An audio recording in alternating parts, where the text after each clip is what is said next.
But Saiful, we know that Arakan army, the rebel force, they have clashes with the Myanmar army because they are trying to establish autonomy. So their conflict with Myanmar army is very normal. But why they are also attacking the Rohingya people? The main is that the military camps are very close to the Rohingya villages. When they start fighting with the military junta, they also fire to the Rohingya villages. First Myanmar army, now Arakan army. So you are always in trouble. How you feel?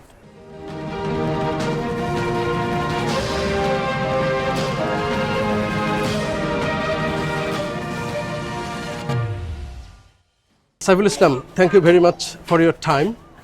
We know that the Rohingya people who have been living here mostly after the August 2017 mass exodus, at that time, huge number of Rohingya fled a brutal military crackdown in your home country. And you have been living here in this camp.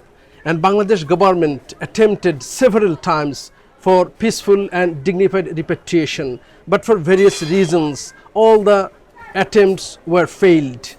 But we see now recently most of the areas of Rakhine or Arakan state have been occupied by armed rebel force Arakan army, and the Arakan army are also conducting same persecution on the people of your community.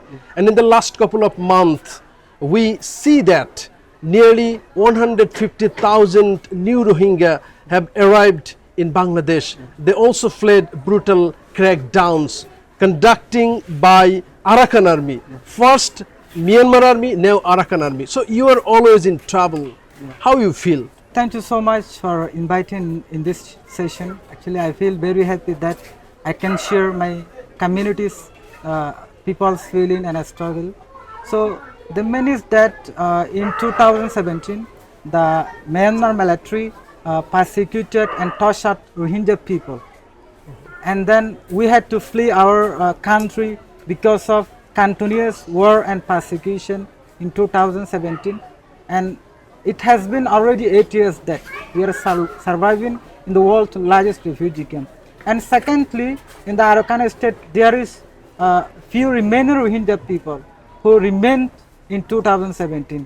So, there is a rebel group named Arakan Army. Right now, the Arakan Army occupied most of the towns of Arakan state. When they fight with the military junta, they target Rohingya civilians. But Saiful, we know that Arakan army, the rebel force, they have clashes with the Myanmar army because they are trying to establish autonomy. So their conflict with Myanmar army is very normal. But why they are also attacking the Rohingya people? The main is that the military camps are very close to the Rohingya villages.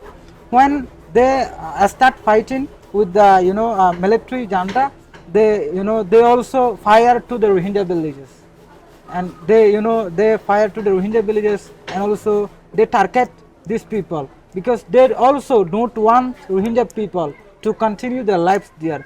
When they are trying to to run out the military junta from Arakan state, they are also trying to clean up the Rohingya, the entire Rohingya. So they want to ensure their full supremacy on Rakhine state. Exactly. So it means that once you were driven out by Myanmar military, now by Arakan army, and so far we know according to different data that now in Bangladesh 1.3 million Rohingya people are living, and in Rakhine state there are 600,000 according to different statement, but only 600,000 less than the total population are living in their original homeland, but they are also driving out now. So what's your future? My future is that we had a hope that we could return to our country member when these people remain in Arakan. Right now, when when they drive out the remaining Rohingya from Arakan, our hope has totally lost. Before we had a hope that we could return one day.